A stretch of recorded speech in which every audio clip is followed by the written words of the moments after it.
Salut à tous, je suis très heureux d'être avec vous pour faire le papier d'un quintet magnifique. C'est la clôture du Grand National du Trot Paris-Turf ce dimanche sur l'hippodrome de Vincennes. Magnifique course avec des trotteurs bien connus qu'on a vus sur tous les hippodromes de France à l'occasion de ce GNT 2022. On fait le papier tout de suite.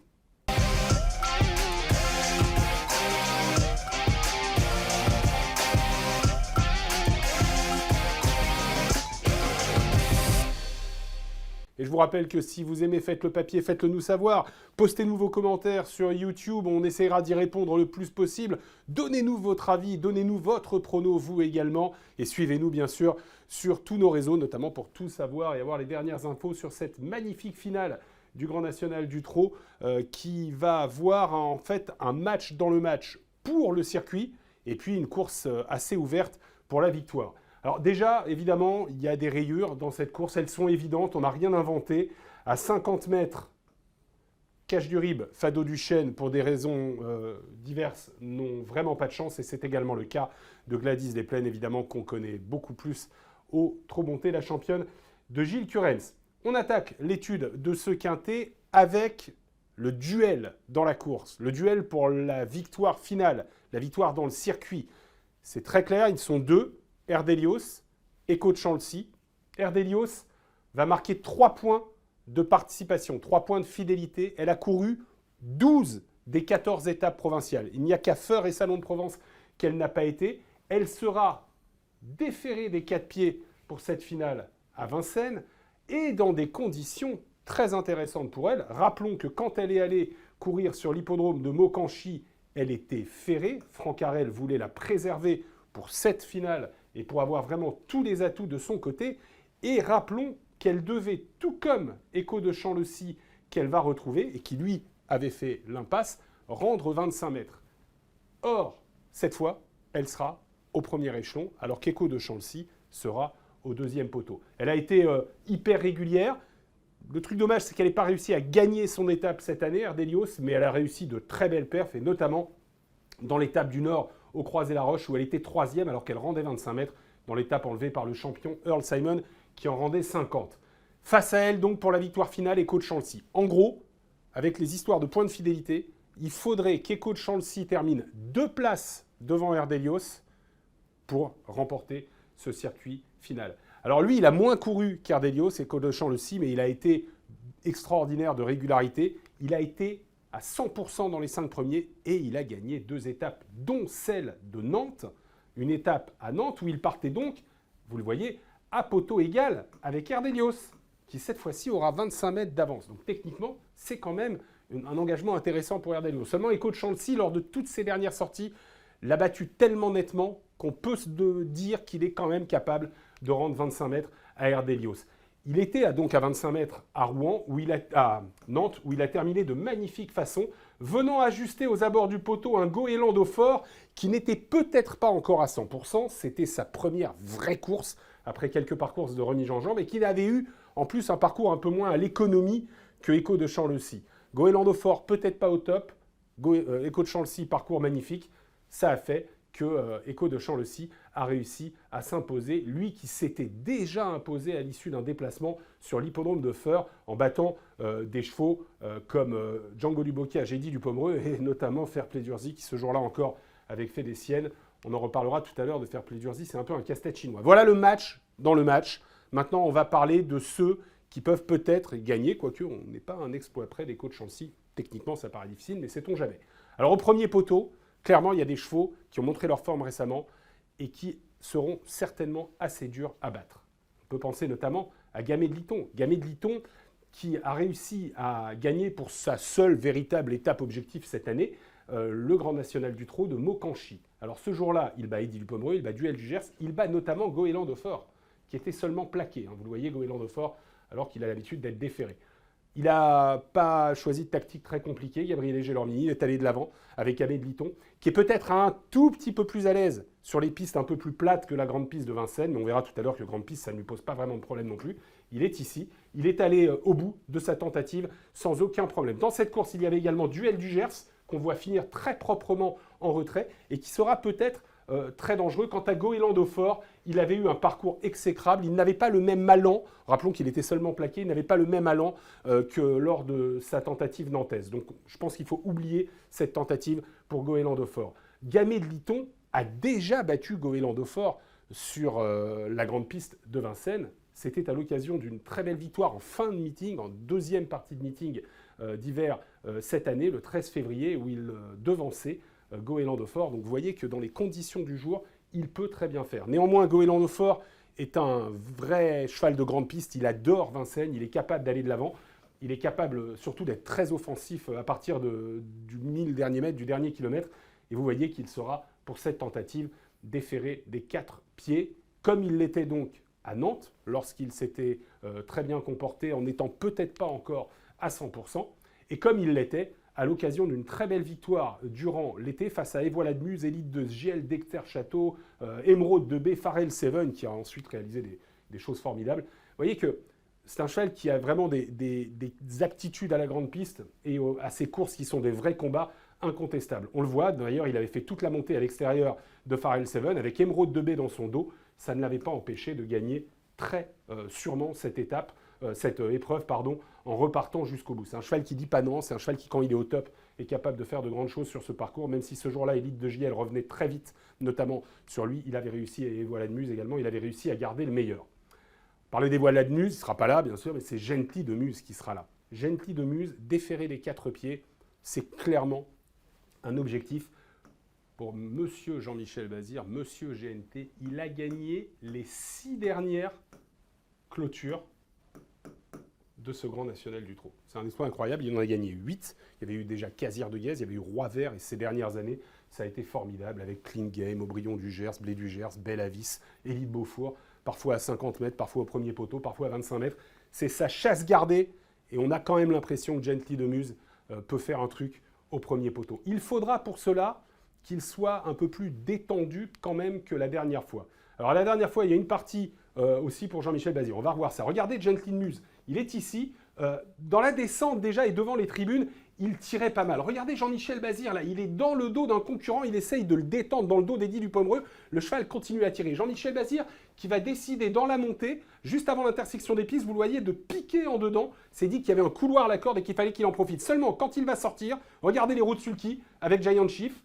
Il était plein gaz et Voilà de Muse. Il s'accroche avec Giant Chief. Le cheval va être disqualifié parce que considéré évidemment responsable de cet accrochage et de la disqualification de Giant Chief. Mais enfin, l'impression visuelle du gaz qu'il avait ce jour-là semble quand même très favorable. Rappelons que c'est un cheval qui avait fait un très bon été, et notamment à Toulouse dans l'étape du Grand National, corde à droite, ce qui est peut-être un peu moins sa tasse de thé, mais il s'imposait. Alors évidemment, le lot, cette fois-ci, est plus fort, mais il le faisait avec une facilité vraiment déconcertante. Franchement, on a l'impression que Jean-Michel Bazir a cette course en tête depuis longtemps. Il doit être très confiant. C'est d'ailleurs ce qu'il a déclaré à nos reporters. Vous pouvez le suivre, ses déclarations sur equidia.fr. Fedo Seven, c'est quand même un cheval qui avait gagné l'année dernière la dernière qualif pour le prix d'Amérique Races the Turf, le prix de Belgique. Bon, depuis, ça s'est un peu moins bien placé. Il a quand même réussi une très belle perf dans le circuit du Tour européen du trotteur français. Vous voyez, cette ligne, elle est quand même exceptionnelle. Exceptionnelle. Fedo Seven qui gagne le prix de Belgique devant Diable Vauvert, Rebel Amateurs, Express Jet, Feliciano. Alors évidemment, si on retrouve ce Fedo Seven là, si le parcours est fluide, si tout se passe bien, il est tout à fait capable, avec le concours de Nicolas Bazir, de très bien faire et pourquoi pas de rendre 25 mètres, parce que cette ligne du prix de Belgique, elle est vraiment béton, mais il y a quand même des chevaux devant. On a vu Goéland au fort, on a vu Gently de Muse, on a vu Gamay de Liton. Ces chevaux-là, ils sont capables d'être environ 12,5, peut-être moins, sur ce parcours des 2008 de la grande piste. Donc il faudra être, sûrement, si on veut gagner à 25 mètres, en dessous des 12. Troisième atout pour Jean-Michel Bazir, Fairplay d'Urzy. Alors celui-là, moi, je ne sais plus quoi dire. À chaque fois, ça s'annonce bien. À chaque fois, on pense que ça va être la rédemption. À chaque fois, on se dit que ça y est, c'est le coup, il va comprendre, etc. Et à chaque fois, il nous plante. Regardez son papier. En classe pure, il a largement les moyens de le faire. D'ailleurs, Jean-Michel Bazir a mis un émoji vert. Il nous dit que le cheval détient, selon lui, une très belle chance, qu'il est en très belle condition physique. Voilà, mais qui vient de laisser les regrets. Mais oui, mais le problème, c'est que les regrets, ça ne paye pas et qu'à chaque fois, il en laisse. Mais bon, voilà. Il est tout à fait capable de faire un exploit. Comme celle-ci, d'ailleurs. Alors celle-là, Finn Collins, je trouve qu'elle a un profil formidable. Elle est sur la montante. Elle a eu besoin d'un petit peu de course. Là, on se souvient de sa tentative en demi-teinte à Saint-Galmier dans le Grand Prix du Centre-Est. Mais là, elle est clairement sur la montante. C'est une super jument. L'année dernière, on avait parlé, pourquoi pas, de courir le Prix de Paris en fin de meeting avec elle. Et la dernière fois, je trouve qu'elle a été éblouissante. Vous voyez ses trackings pour finir. Une 13,3 pour le chrono, mais regardez le tracking des derniers 500, 9,5 et 17 pour le dernier kilomètre. Elle a été éblouissante face à Farah Deco, qu'elle va retrouver d'ailleurs. Mais regardez la façon dont elle s'imposait. Il avait longtemps attendu dans le wagon de 2, Mathieu Abrivard, et il avait fallu y aller. On sait que c'est une jument qui a une pointe terrible sur 400-500 mètres pour finir. Il avait fallu y aller, il avait commencé à se rapprocher. Vous voyez le démarrage qu'il met dans le dernier tournant. Il a cloué ses adversaires sur place, qui vont rester sans réaction, mais je vous invite à suivre malgré tout la fin de course de Farah Deco, qui ne va pas pouvoir approcher Finn Collins. Je trouve que l'impression laissée par Finn Collins ce jour-là, c'est l'impression laissée par une jument qui est peut-être vraiment arrivée au top du top. Si jamais ça se passe bien, qu'elle peut se faire ramener dans un wagon en montant, qu'elle n'a pas à sortir trop tôt, parce qu'elle ne pourra pas forcément faire ça cette fois-ci face aux chevaux du premier poteau et à ceux qui sont à son poteau de départ, mais si elle a le bon parcours et qu'elle peut faire 500 très vite, elle est capable d'aller très loin. Farah Deco, alors l'engagement technique n'est pas extraordinaire, mais franchement, regardez cette musique. C'est du Schubert, c'est du Beethoven. 2, 2, 2, 1, 2, 2, 2, 3. Bon, là, il y a un petit truc, elle était un peu moins bien, mais on oublie. La dernière fois, elle était superbe, on l'a vu derrière Phil Collins. Et elle avait été superbe à Amiens, ça avait été la première lauréate de ce Grand National du Trot 2022 sur l'hippodrome d'Amiens, Farah Deco. Bon, ensuite, elle a suivi des voies un peu différentes. Elle n'a pas fait toutes les étapes, en tout cas beaucoup moins qu'Ardelios. Mais clairement, c'est une jument qui a le droit d'être 4-5 si vraiment ça se passe très bien. Et sa cote pourrait être spéculative. Django du Bocage a été lui aussi un suiveur assez fidèle de ce GNT. Mais bon, retour à Vincennes, il souffle un peu le chaud et le froid. Il a fait la faute l'autre jour à Mokanchy pour finir alors qu'il semblait battu. Il était peut-être 6-7e possible. Duel du Gers, c'est un super serviteur, le cheval de Mathieu Abrivard, qui va être drivé d'ailleurs par Benjamin Rochard. À 25 mètres, il faudra vraiment que ça se passe très bien. Mais on a vu tout à l'heure sa fin de course derrière Gamay de Liton. Je vous l'ai montré à Mokanchy. C'était vraiment bien. Pour gagner, ça semble impossible, mais on ne peut pas lui interdire d'être 5e et d'apporter un peu de piment au quintet de cette course. On rappelle donc cette perf à Mokanchy. Et puis on rappelle qu'il avait réalisé une très belle perf juste avant dans le prix du Languedoc en se classant 3e dans cette épreuve derrière Doux Parfum et Gala TJ. On passe maintenant à ceux qui sont considérés comme vraiment des outsiders. On va les aborder pêle-mêle avant le coup. Fragonardello. Alors Fragonardello, entraînement de Franck Leblanc, disqualifié la dernière fois, mais avait montré auparavant un retour en forme. Pourquoi pas, si vraiment vous cherchez à faire des longues. Eddy Dupomereux, lui a été super régulier toute l'année, que ce soit dans le GNT, que ce soit à Vincennes.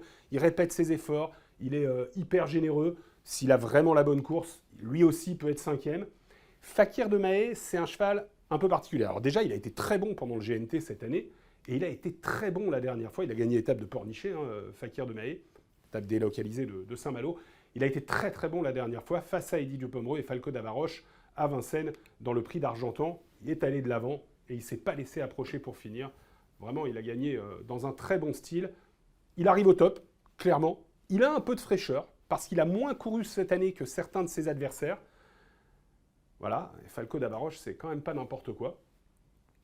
Et on voyait qu'il était un petit peu en bout de course, mais d'un autre côté, je pense que son driver, Mathieu Mottier, lui demandait pas l'impossible à Fakir de Mahé, qui avait donc gagné l'étape de Pornichet en battant donc Echo de Chancy, qu'il a devancé plusieurs fois, qui était à 25 mètres, Fairplay d'Urzy, qui était à 25 mètres. Bon, Ardelios, on en a parlé, il y avait Fragonardello à son poteau. Enfin voilà, c'est le vrai cheval de GNT. C'est une marche un peu plus haute cette fois. Est-ce qu'il a la marche pour gagner contre les jets de son poteau? Peut-être pas. En tout cas, il est incontournable dans un quintet. DS Noir, ça a été l'héroïne de l'étape lavalloise sur les terres de Bernard Desmontil. Thierry Verva l'avait ménagé. On se souvient qu'elle avait fini super vite pour battre Echo de Chancy. Elle aussi, elle était avec 25 mètres d'avance, ce qui sera de nouveau le cas dans cette clôture, dans cette finale. Voilà. Après, ça a été un peu moins bien. J'ai quand même l'impression que ces dernières courses ne reflètent pas son état de forme. Ça s'est soit pas bien passé, malchanceuse l'autre jour accroché, soit pas terrible le parcours l'avant-dernière fois. Attention quand même à DS Noir. Voilà, on a évoqué tous les chevaux de cette clôture. Alors comme d'habitude, quand je vous présente ce Faites le papier, je vais vous proposer 2 tickets. Un ticket pas trop audacieux, mais avec une petite fantaisie. J'ai décidé parce que je sais pas, je sens qu'elle est capable de faire quelque chose de grand, de mettre en tête Finn Collins. Ça sera pas la jument en tête sur tous les parcours. Franchement, j'ai été émerveillé par sa dernière course. Gamay de Liton, Gently de Muse, Goéland de Fort, Fakir de Mahé, incontournable dans un quintet au premier poteau, Faradeco, qui peut amener un peu de rapport, et puis en bout de piste, parce que 25 mètres, j'ai l'impression que c'est pas forcément évident, mais bon, d'un autre côté, s'il refait sa valeur du Belgique, pourquoi pas, Fedo 7. Voilà, j'ai privilégié clairement Finn Collins et les chevaux du premier poteau, sauf Faradeco. Et une deuxième possibilité, c'est de prendre ces 4 chevaux-là en base, et derrière, on les met tous, sauf les 3 impossibilités, 16, 17, 18, on les met tous, parce qu'ils ont tous la possibilité d'être 5e, pourquoi pas, et d'amener un peu de piment. Et dans ce cas-là, on flexie 50%, ça vous coûte 9 €. Voilà les amis, vous voulez ça comme d'habitude avec vos impressions personnelles. J'espère que vous allez vous régaler. On a une super journée. Je vous rappelle que ça commence tôt à Vincennes à 10h50 pour que vous puissiez suivre ensuite en toute tranquillité le 8e de finale des Bleus contre la Pologne. Donc venez à Vincennes, suivez-nous sur Equidia, régalez-vous. On va se régaler, ça va être magnifique ce dimanche à Vincennes. À très bientôt.